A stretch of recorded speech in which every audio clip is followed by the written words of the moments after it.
রাজা একটা চা দে। চিনি দিয়ে না চিনি ছাড়া? খুব ফাজিল হয়েছিস আজকাল। কি হলো গাঙ্গুলি দা, হঠাৎ তেতো হয়ে গেলে কেন? কি আর বুঝবে, শরীরটা তো আগে দেখতে হবে নাকি? কেন দাদা? বৌদি এই একদম বাড়াবাড়ি নয়। বাবা, ওই তো তোমার বন্ধুরা চলে এসেছে, সব সুপুরুষ। ভালো না? আর আবার পৌরুষে ভাটা পড়লো। এই কেমন আছো? যত সব ফচকের দল। হয়তো আমাদের আগন্তুক এসে গেছে। বিজয়দা দেখুন ডাক্তারবাবু কি বলছেন আগন্তুক নিয়ে। শোনো ভাই, উৎপল বাবু না থাকলে ওই আগন্তুক কতটা দাঁড়াতো আমি ঠিক জানি না। এই কই দাও দেখি আমার টিকিটগুলো দাও। টিকিটটা দিয়ে দে। আচ্ছা স্যার কিন্তু থিয়েটারের মানুষ, ওনার জন্য একদম স্পেশাল অ্যারেঞ্জমেন্ট। রফিক দা, দুটো ব্ল্যাক দিও, একটা চিনি ছাড়া। এ ভাই একটা পাকোড়া বলে দে না, খিদে পাচ্ছে।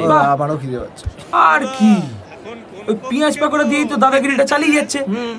আর মেজাজ দেখলে ভাই, দাদাগিরি আর বলিস না, ওরা তো এইটুকু করে, চারপাশে তো দাদাদের ছড়া। সেটা ঠিক। ও তারপর আবার আমাদের বসের দাদাগিরি অসহ্য। জয় ইস্ট বেঙ্গল, জয় মোহন বাগান। না না ওসব বলিস না, ওসব জয় ইস্ট বেঙ্গল, ইস্ট বেঙ্গল জিতবেই। আজকে বলে দিচ্ছিস, বল তুই শুনবো বলে দিচ্ছিস। বার্তা পাবি না রে, ওসব বলে লাভ নেই। কথা বলো না। ভারতবর্ষের জাতীয় ক্লাব এই তো তোদের ওই এক রকম জাতীয় ক্লাব নিয়ে বসে। ও বউঠান, একমাত্র হবে নাকি? এত মিষ্টি করে বললে কি আর না বলতে পারি? কিন্তু এটাই শেষ, আর পাবে না। যতই বিদেশি কালচারে অভ্যস্ত হই না কেন, এই সময়টায় না আসতে পারলে না বড্ড মন কেমন করে। পুজোয় এলে বেশ আনন্দ হয়, সবার সাথে দেখা হয়, বেশ ভালো লাগে। হ্যাঁ হ্যাঁ, সেই তো। আই লক্ষ্মী, একটু চা নিয়ে আয় না মা, একটু গলা ভেজাই।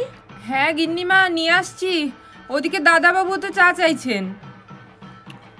ঠাম্মি ঠাম্মি, আমি নাড়ু খাবো। এক্ষুনি দিচ্ছি সোনা। এই আই লক্ষ্মী, নাড়ু নিয়ে আসে গে। বছরে তো একবার আসে মেয়েটা, নাড়ু খাওয়ার সুযোগ পায়।